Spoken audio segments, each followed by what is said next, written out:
We went on a camping trip in the Welsh Highlands. The journey was tough, with the weather being harsh and the terrain even more challenging. But overall, the trip went smoothly. No one got injured, no one got lost, and nothing particularly frightening happened, at least not until the final night. When we finally arrived back in a small village where we were supposed to catch our bus, we were both physically and emotionally drained. 5 days in the mountains can do that to you. We were sleep-deprived and barely had enough food. So when we spotted a small roadside cafe, it was like seeing an oasis in the desert. We probably looked like a wreck, bloodshot eyes, greasy hair, and clothes that smelled heavily of campfire smoke. The locals gave us curious looks, but they were friendly. The cafe owner asked about our trip and seemed to enjoy hearing our stories about the Highlands. When you praise how tough life must be in such a barren place, it always earns you some goodwill. After eating, we headed to the village's only pub. They welcomed us warmly and even stayed open an hour longer so we could stay inside until our late-night bus arrived. We left the pub about 20 minutes before the bus was due, thanking the staff for their hospitality, and walked along the poorly lit streets toward the bus stop. It's important to note that the bus stop was near a small bridge that crossed a river running through the village. Although the streetlights were dim, we could make out the shape of the bridge, but not much beyond it. As the minutes passed, we kept glancing at our watches, eager to go home to hot showers, warm beds, and real food. There were less than 10 minutes left when we heard a strange sound from the other side of the river, a grunting noise. At first, we were too tired to care, but the sound grew louder and more distinct until we realized someone was on the other side of the bridge. It sounded like a drunk person, muttering angrily. One of us, curious enough to investigate, walked towards the bridge. I didn't watch, but I heard their heavy footsteps echo as they climbed up, then descended much faster than they had gone up. "Grab your bags now," they whispered urgently. Confused, I thought it was a prank to liven up the last moments of our trip. But one look in their eyes told me otherwise. They were terrified. I had never seen them so scared.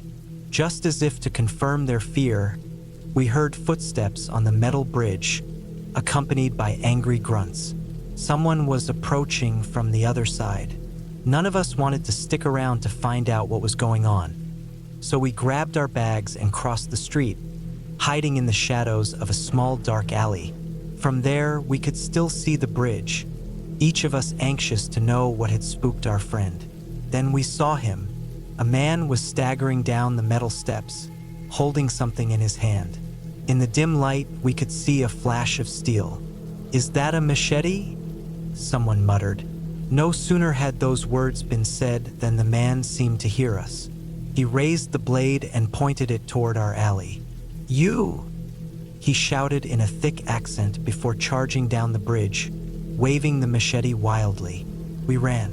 We didn't know where we were going, but anywhere away from that madman seemed safer. Whoever was leading us must have had the sense to loop around, realizing that if we ran too far from the bus stop, we'd miss our only ride out of the village. And the next bus wasn't due for 2 more days. After explaining this to us, we all realized the dilemma. Return to the bus stop and risk getting attacked, or stay hidden and miss the bus, leaving us stranded. We moved cautiously, taking turns watching for the man as we made our way back to the bus stop. Somehow, we managed to get there without running into him. We started to relax, thinking we had lost him. 5 minutes passed since the bus was due, and we began to panic, wondering if we had missed it. Some of us even considered looking for a safe place to camp for the night. But just as we began to discuss this, a familiar figure emerged from the shadows.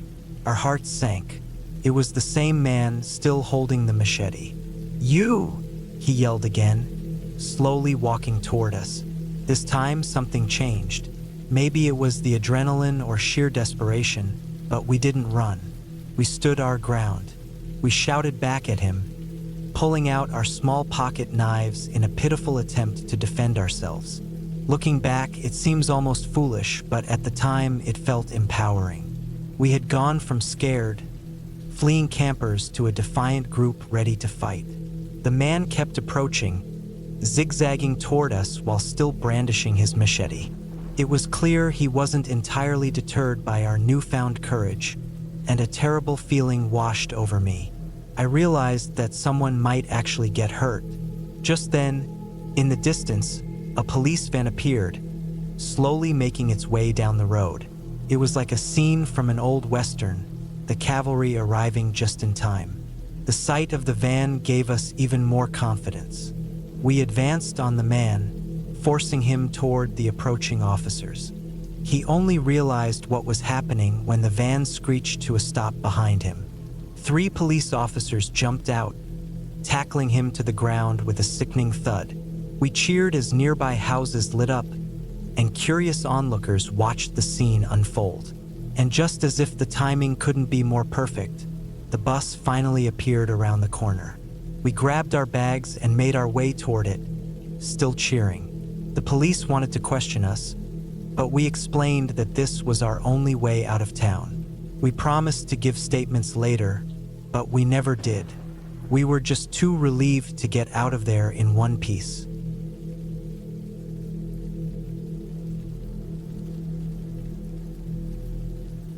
In the summer of 2015, a few buddies and I planned a small camping trip in a forest a few miles outside my friend's hometown.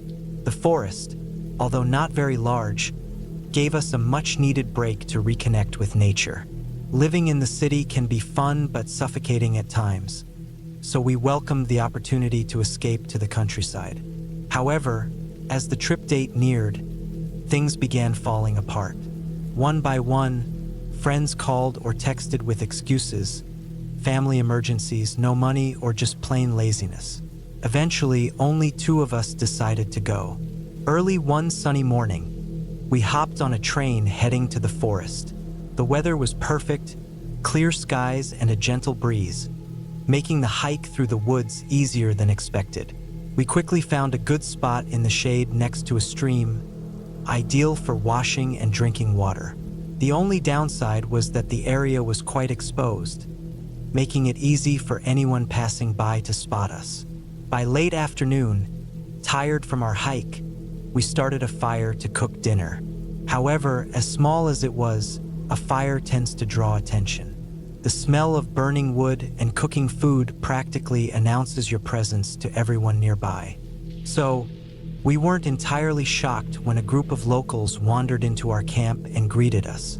They seemed friendly enough at first, but I couldn't shake an uneasy feeling. It's interesting how instincts can pick up on subtle cues, body language, or the way someone speaks, that hint at hidden intentions. I wasn't sure if it was the way they exchanged glances or the odd questions they asked, but something felt off. When they finally left, my friend suggested we move our camp. Normally, he's the one I have to reassure, telling him to relax, but this time I knew he was right. We might have been overreacting, but in situations like this, it's better to be safe than sorry. Despite being exhausted and tipsy, we packed up our things, put out the fire, and looked for a new spot. Luckily, we found one quickly, a densely wooded hill that overlooked our old campsite. We couldn't see it directly from where we set up, but if we walked a little, we had a good view of the area. At least we did during the day. As night fell, we lit another fire, cooked some instant noodles, and continued drinking and chatting around the fire until we were too tired to stay up. I crashed into my sleeping bag almost instantly, drifting off without even realizing it.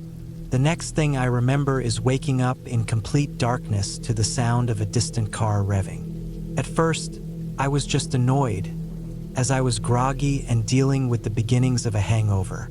I tried to go back to sleep, but the engine's noise grew louder. It became clear that the car was getting closer.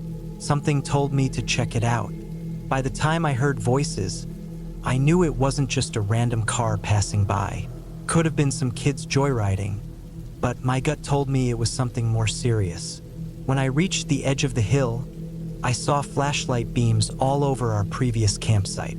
The car had driven down the forest path to where we had originally set up camp. Someone was looking for us.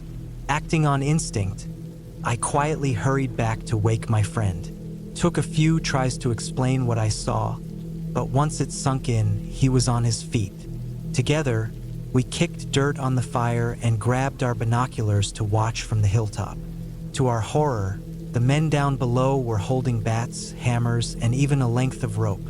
They were furious, swearing, and clearly upset they had missed us. All we had were pocket knives for protection. If those men had decided to search the woods, they could have easily found us, and I'm not sure I'd be telling this story today. Thankfully, either due to laziness or drunkenness, they didn't bother to look. Instead, they took out their frustration on the things we left behind, kicking at our old fire pit. For the rest of the night, we stayed on high alert, taking turns keeping watch. Even after they finally left in their vehicle, neither of us could sleep.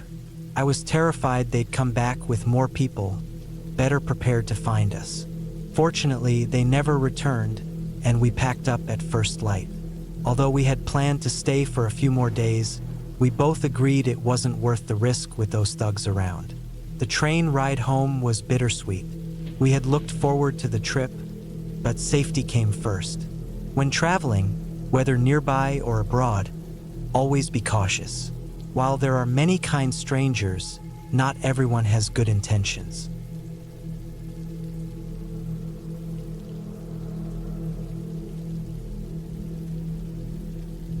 In the southern United States lies one of the largest untouched wilderness areas, nearly 2 million acres in size, offering some of the finest hunting experiences imaginable. Legend has it that the name Washita is derived from a Choctaw word, oe, meaning hunting, and Cheeto meaning big, together signifying big hunt far from home. During hunting season, the area is teeming with hunters, their bright orange vests and caps scattered across the landscape. My friends and I, however, were never the hunting type. We're as East Coast as they come, and before this trip, I had never traveled farther west than Pennsylvania. Nature, for us, didn't include hunting animals, so when we found out there was a summer period where hunting in the Washita was prohibited, we were thrilled. It meant vast stretches of the forest would be almost empty, giving us the place to ourselves, or so we thought. We set off on an 8-hour drive, spread over 3 days, to reach Arkansas from our hometown of Andover, Massachusetts. Driving 1,500 miles in one go was too much, so we turned it into a road trip, stopping in cities like Philadelphia, Washington, D.C., and Nashville. Honestly, I could move to D.C. just for the mumbo sauce I had heard about on a food show. Trust me, it's amazing. By the time we reached the Washita National Forest, we were ready to leave behind the chaos of the city and immerse ourselves in nature, which is a fancy way of saying we were eager to drink heavily by a fire and sing our favorite Irish folk songs at the top of our lungs. And we did, maybe a bit too much. After 2 nights, we ran out of beer and tobacco, not at the best time either. It was late afternoon when we realized we only had a few drinks left, just enough to keep us company on the long trek to the nearest store. The closest liquor store, Outlaw Liquor, was a small wooden shack on the edge of a tiny town called Crystal Ridge. It took us 3 hours to walk there, but the journey was worth it. At first, we weren't sure if we had walked into a liquor store or a hunting lodge. The place was filled with taxidermy animals, bears, deer, foxes, all staring at us from the walls.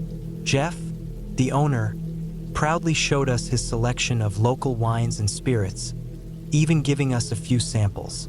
We only planned to grab a couple of 6-packs, but we left with backpacks full of beer, some of Jeff's homemade beef jerky, and bottles of his homebrew wine. He also convinced us to take a bottle each of something called barrel-aged Abraxas, a local stout that was a whopping 11% alcohol. By the time we started walking back to our campsite, the sun was dipping below the horizon, and we were already feeling the effects of our drinks. Along the way, we stopped periodically, both to rest our tired legs and to relieve ourselves after all that beer. It was a perfect evening. Crickets chirped, bats darted around, and the woods felt alive. When it was my turn to step off the trail, my friends waited while I wandered into the trees. After finding a spot and taking care of business, I was about to head back when I heard something, voices and footsteps among the fallen leaves. In my tipsy state, I thought it might be fun to introduce myself, maybe make some new friends. But as I pushed through the bushes into a small clearing, I realized just how wrong I was. Standing there were 3 or 4 men, all rough-looking, wearing ragged clothes and boots. Each one held a weapon, machetes, knives, and one even had a spiked club. Lying on the ground between them, tied up and bruised, was a young woman.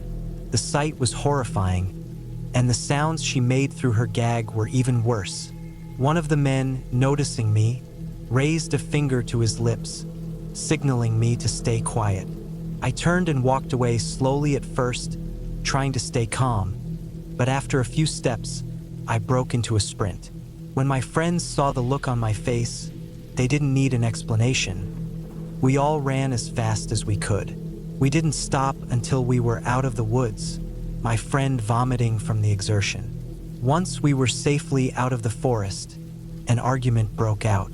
One friend insisted we call the police immediately, while another argued we needed to get out of the area first, fearing a DUI if we got pulled over while drunk.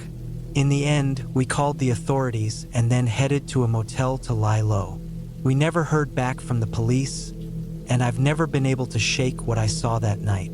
I often wonder what happened to that girl, whether she was rescued or if her life ended in that dark clearing. Even if she survived, I know a part of her was forever lost in those woods, taken by the cruel men we stumbled upon.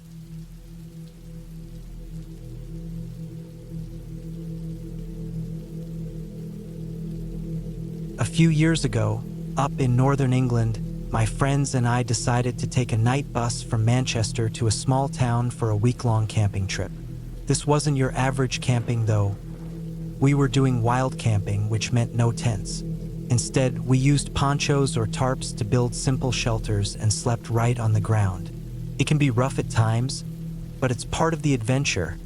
Testing your limits at a T about 5 o'clock in the morning, we were groggy and trying to find our way through the countryside.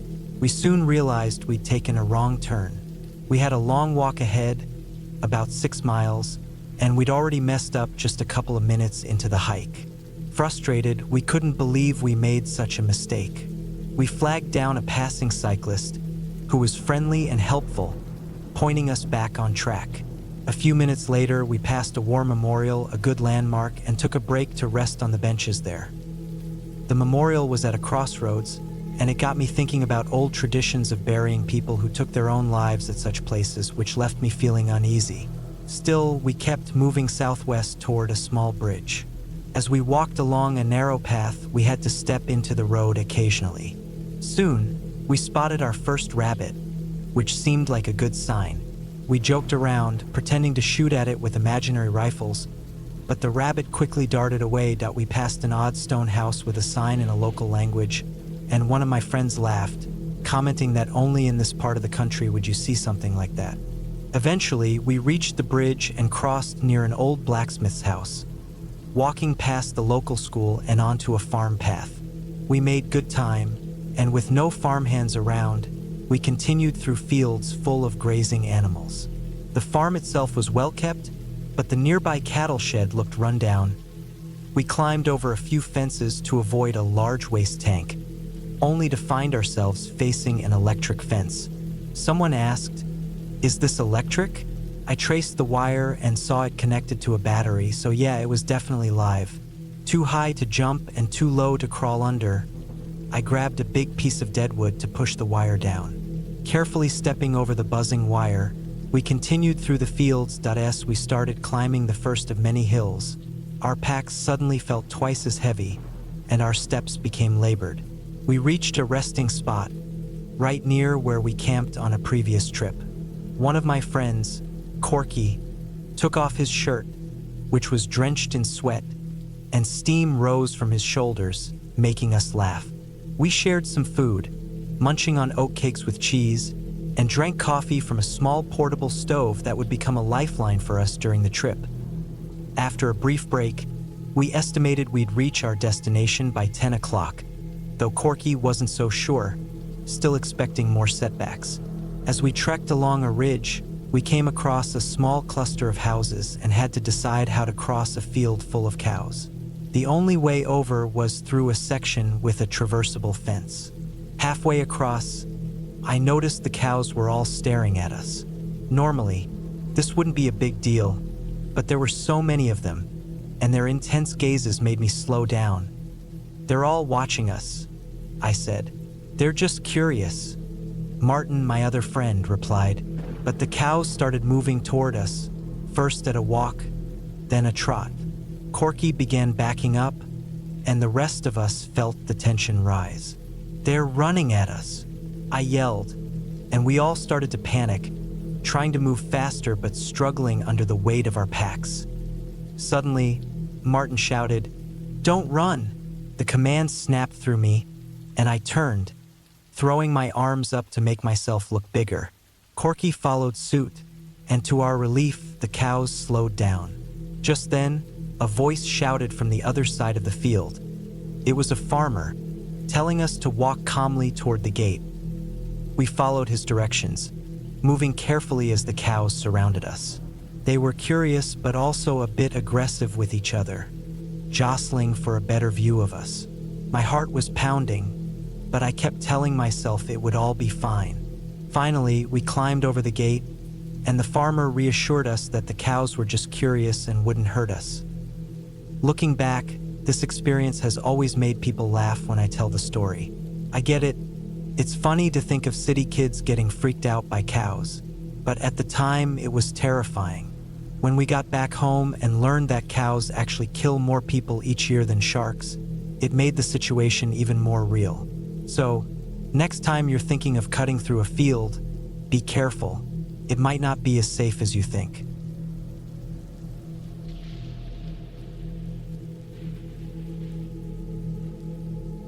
A few years ago, some friends and I came up with an idea to do something for charity. We tossed around ideas like shaving our heads, running marathons, or organizing a local picnic, but nothing seemed to gain momentum. All those ideas felt worn out. If we wanted to attract donations, we needed something bold. So when I suggested hiking 20 miles into a remote mountain range and spending 7 nights outdoors, I knew it was wild enough to get people's attention. What surprised me, though, was that my friends actually agreed to it. We decided the plan would be 20 miles, 7 nights, sleeping rough, all for charity. By the time we were set to leave, we'd raised 1,250 pounds, about $1,500, for a local charity that helps homeless people.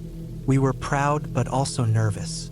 The area we were hiking in was known for its harsh, rugged terrain, and even used by special military forces for training. Plus, we had planned the trip for early spring, meaning we'd face rain and strong winds.